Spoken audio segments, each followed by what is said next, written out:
Now the test will begin. You should answer the questions as you listen, because you will not hear the recording a second time. Listen carefully and answer questions 1 to 4. Hi.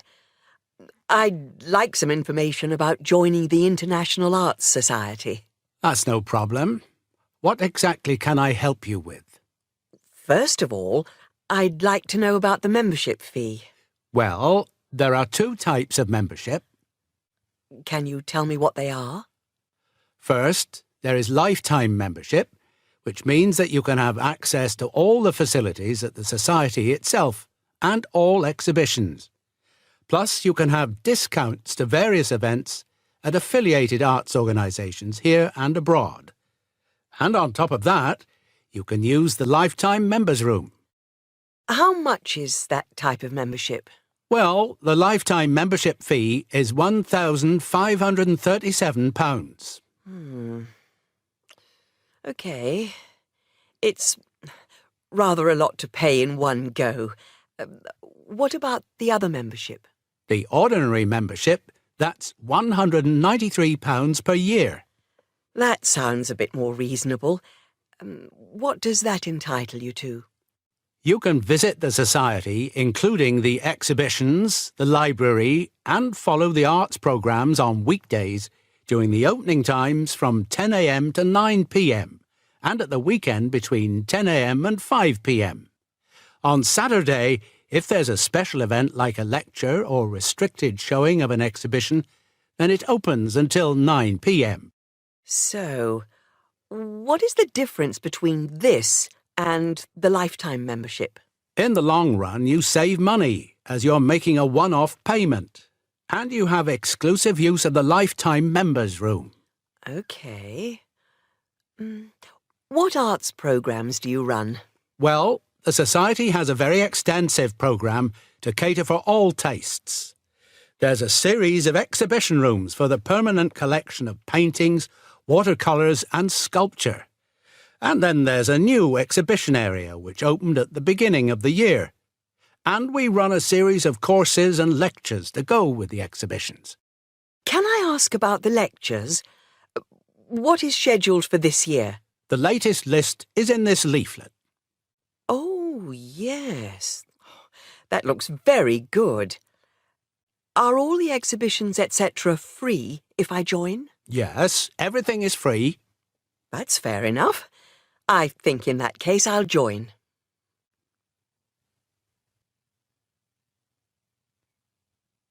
Now listen and answer questions 5 to 10. I just need to take your name, address and telephone number. First, your name. Margaret Rochester. I take it that's R-O-C-H-E-S-T-E-R? Yes, that's it. And the address? It's 55 Stone Avenue. OK. Avenue. And the postcode? Let's see. It's MA7 4PQ. And a daytime telephone number? Can I give you my work number? Yeah, that's fine. It's 0207 895 2220 and the extension is 6633. Can I pay by credit card? Yes, of course. Do you want to pay for the full year at one time or by monthly instalments? You pay £4 extra a month if you pay by instalments. OK. I think I'll pay by monthly instalments. Right. If you just complete this form, then we can set up the monthly payments. OK. If you just put your PIN number in the machine, I can deduct the first month's payment. Right. That's gone through. Here's your card. I now just need to take your photograph over here, and then I can put it on your membership card. OK. That's it. I'll just print out your membership card. Right, here you are. Thank you. By the way, Can I bring any friends to the society exhibitions and lectures? With the ordinary membership, we can issue a day pass once a fortnight, which allows you to bring a friend in. But you have to accompany them. Thank you. Can I go in now? Yes. You just swipe your card here.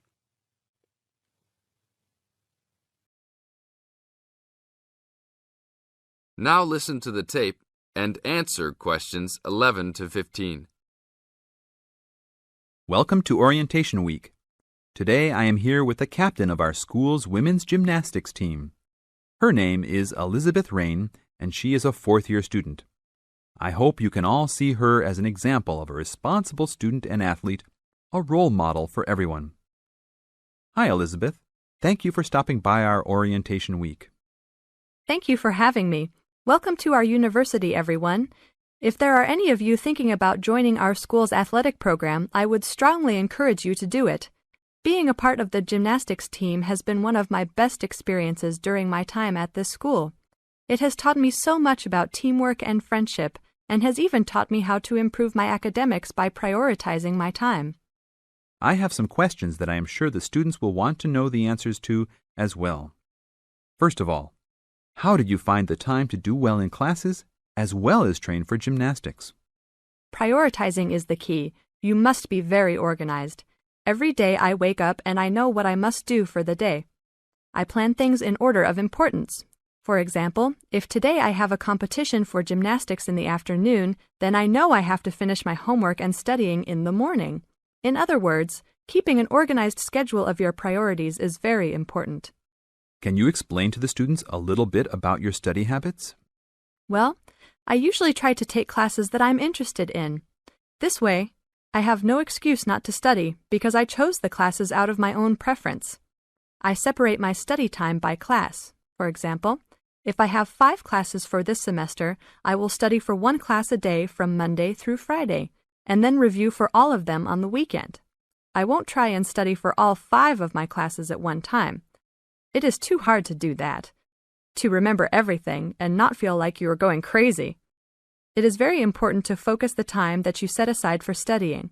I do not study with the television on. I try to keep away from all distractions, because I find that I learn better that way.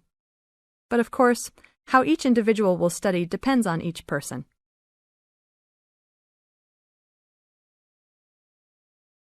Now listen to the tape and answer questions 16 to 20. That sounds like good advice. Let's talk a little bit about your gymnastics career. How long have you been doing this sport for, and what has been the best moment of your college participation? Well, I've been participating in gymnastics since I was a kid. My parents got me involved in the sport. The best moment. I would have to say that there is not one single instance that stands out in my mind as the best moment, but more of a whole experience. My first year in university was definitely one of the best years of my life. I met my best friends that year and really learned to grow up and be independent. Our team went to the national championships that year, and it was an incredible experience, so I would count the whole year as my best experience in college. How about the worst moment? It is true everyone goes through bad experiences. My worst experience would have to be the fall of last year when I broke my wrist. I was unable to participate in sports for the remainder of the year and had to learn how to write with my left hand.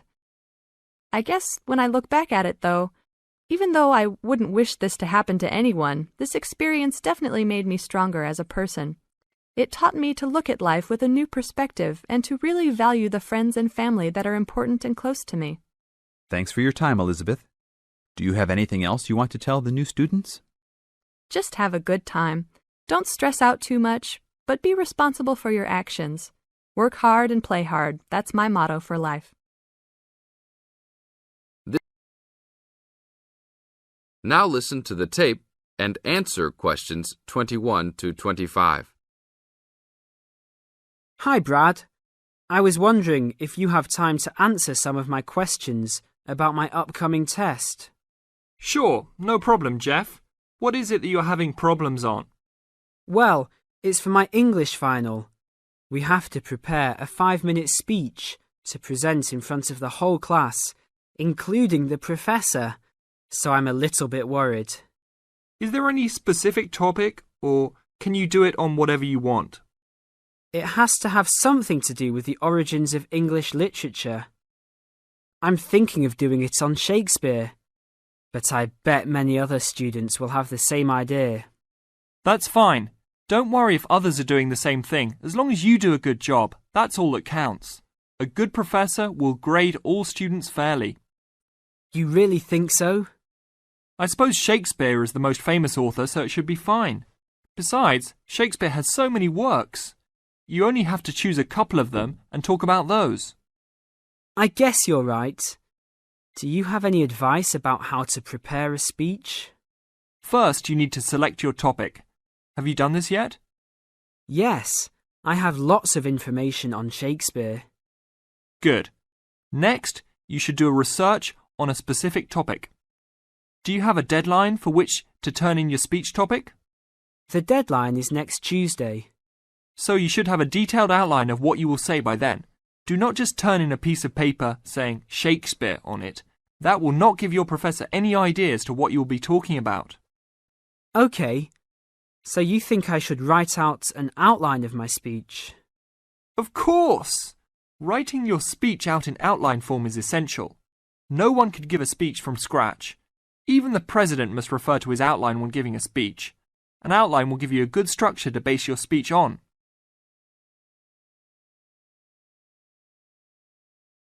Now listen to the tape and answer questions 26 to 30. That's true. I was thinking that I would do an outline last, after I figured everything out. But I think your idea is better. What should I do after I have an outline prepared? You should then write the speech out, word for word, what you're going to say. This is so you'll have a firm idea of what you will say. It doesn't mean that the speech you will give will be exactly the same, but at least you have a fairly good idea what the final product will be. At this point, I can read it over for you if you want. Really? That would be great. I would appreciate that so much. No problem. Once you write it out, the next step is to practice giving the speech. At first, you can do it in front of the mirror, so you can see your expressions in your presentation. After that, you should practice giving your speech to some friends. I can listen to it for you too. That's a great idea. I really owe you a big favour then. Sure, you can do my Latin homework for me. Just kidding. Seriously, don't worry about it. I can help you with anything you need. So when is the speech due? Well, the speech topic is due next Tuesday. The speech itself will be due next Friday. I can help you any time you want because I have no tests this next week. Besides, I'm an English major and Shakespeare is one of my favourite authors, so helping you out will be no big deal. Thanks so much. Well, I'm going to the library to get started on all this.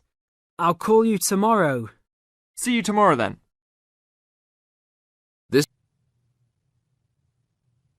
Now listen carefully and answer questions 31 to 34. Good morning, ladies and gentlemen, and welcome to the Science Faculty. As you may know, my field of study is neurobiology, so you may be wondering what I have to say to those of you who are studying physics or chemistry or geology, even those of you who intend to become doctors. In fact, what I have to say is aimed especially at those who wish to enter the medical profession, though the main point applies to all of you. And what is my main point? Basically, it is that you shouldn't get stuck in too narrow a specialization. What I mean is, too often doctors and scientists become experts on one small aspect of their subject and neglect the rest. Perhaps you have heard the joke about a doctor being introduced to another doctor as an expert on the nose. "Oh, yes," said the other doctor. "Which nostril?" I know that more and more it is necessary to specialize, because when you finish your studies, you have to find a place in the job market.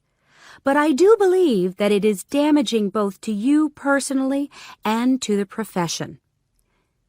You may be surprised to know how many physicians in the past were men of wide culture. Many were interested in the humanities, from the arts to literature to philosophy. A surprising number of them, from Rabelais to William Carlos Williams, became poets, novelists, and playwrights. Men of science have written clearly and intelligently about society, psychology, and politics. This tradition is not dead. Today, such eminent scientists as Stephen Jay Gould, Jared Diamond, and Richard Dawkins are well known as popularizers of science while maintaining high standards. But more of them in a minute. I'm not saying that while you are studying anatomy, you should sign up for a course in English literature, but reading a few works of fiction in your own time will show you the human mind, just as your anatomy classes show you the human body. Science faculties and medical schools, it seems to me, now largely ignore this human dimension. Furthermore, the study of medicine, and psychology for that matter, is largely about what has gone wrong with the body and the mind. That is, it mostly deals with the abnormal.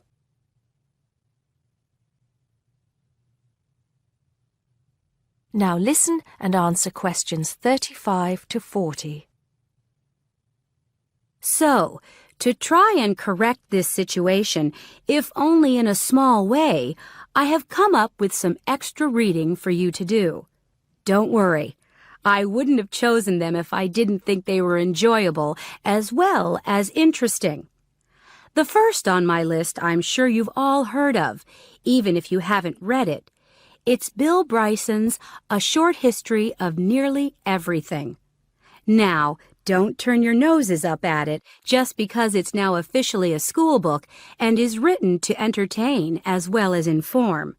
In fact, I've found it a very good bedside book.